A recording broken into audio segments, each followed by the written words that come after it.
안녕하십니까. 일산 아파트 거래 1등 한성부동산입니다. 6.17 지난 부동산 대책 이후에 시장 상황을 좀 우려스러운 상황을 몇 가지 말씀드리도록 하겠습니다. 일단 갭 투자자들을 완전히 막아버렸습니다.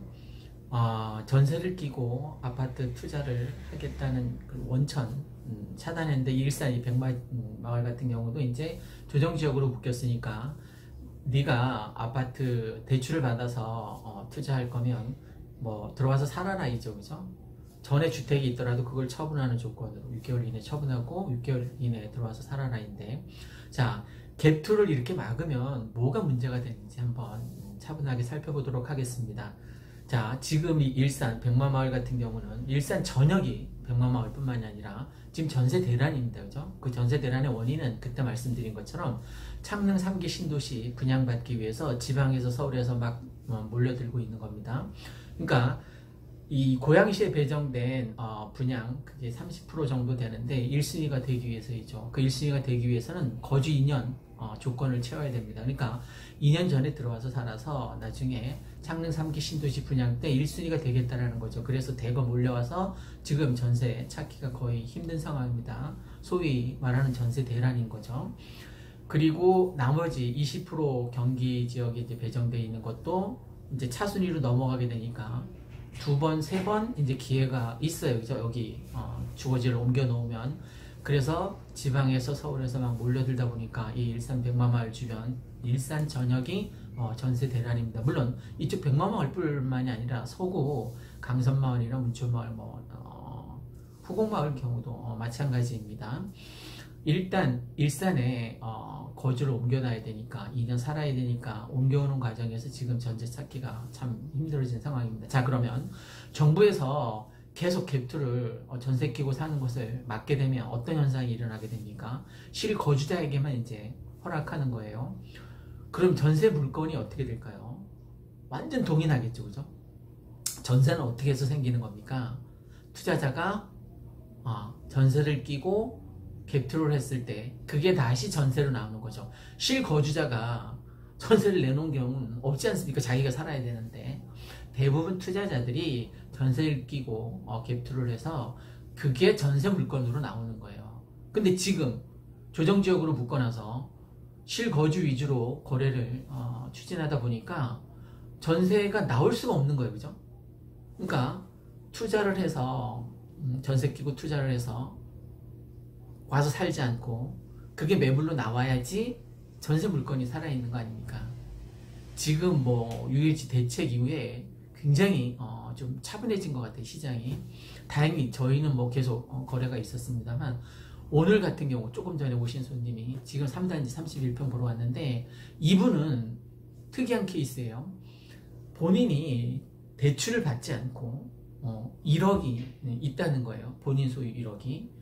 그러면 내가 뭐 은행에서 대출을 받지 않는 거니까 지금 이제 31평 거래가 어떻게 될지 나도 모르겠어요. 지금 이제 집을 보러 갔는데 만약에 이게 성사가 되면 내가 실제 와서 거주할 필요가 없어지는 거죠. 그죠? 왜?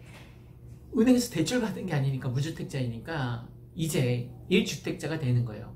와서 살 필요 없는 거죠. 그죠? 이런 물건이 전세로 가능한 거예요. 근데 정부에서는 대출을 받아서 전세 끼고 사는 걸 완전히 다 막아놓은 거죠. 그죠? 아예 불가능하게 막아놓은 거죠. 그러니까 오늘 찾아오신 이 손님처럼 나한테 현금이 있으면 갭투하는데 문제가 있어요? 없어요? 없단 말입니다. 그러면 앞으로 계속 이런 현상이 지속되면 빈익빈 부익부 현상은 굉장히 심해질 겁니다.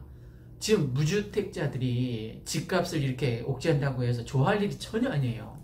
오히려 저는 무주택자들이 가장 큰 피해자라고 생각합니다.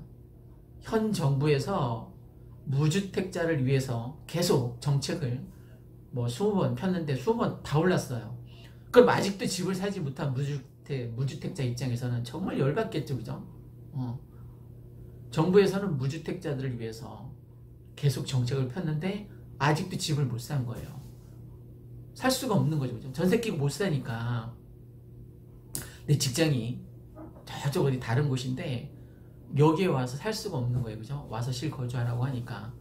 그러니까 정부에서도 실거주 그 무주택자들에게는 뭐 와서 실지 2년 뭐 실거주하지 않아도 된다라는 좀 유예 조건을 내버렸으면 좋겠고, 앞으로 뭐 곧 조만간 이제 또 다른 정책이 발표되겠죠.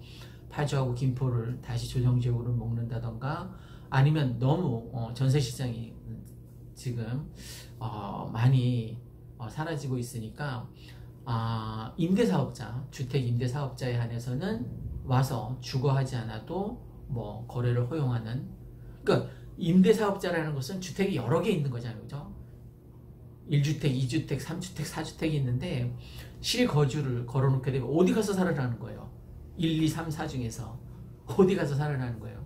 그래서 아마 그 지금 전세시장이 너무 대란이라서 임대사업자들에게는 실거주 요건을 좀 완화시켜주지 않을까라는 예측이 들기도 합니다. 어쨌든 지금 6.17 이제 경기도권을 거의 전역을 먹다시피 해서 실거주가 아니면 거래가 안 되게 묶어놨습니다. 너 현금 있으면 집 살아야죠, 그죠? 돈 있으면 전세 끼고 살아요. 근데 은행 대출은 안 된다, 이죠? 그래서 앞으로 더 큰 사회적 문제가 빈익빈, 부익부 현상이 일어나게 될 텐데 참 걱정이 됩니다. 정부에서 이런 점들을 잘 고려해서 완화 정책을 무주택자들이 다시 주택을 쉽게 살 수 있도록 좀 터놓는다던가, 아니면 2년 거주 요건을 좀 완화시킨다던가, 아니면 처음 주택을 구입하는 사람에게 주택자금 대출이 좀 더 원활하게 이루어질 수 있도록 여러 가지 정책의 변화가 필요하다고 생각됩니다. 오늘은 6.17 부동산 규제 대책 이후에 현 시장 좀 우려되는 전세 문제를 한번 말씀드려봤습니다. 이상 일산 아파트 거래 등 한성부동산이었습니다. 고맙고 감사합니다.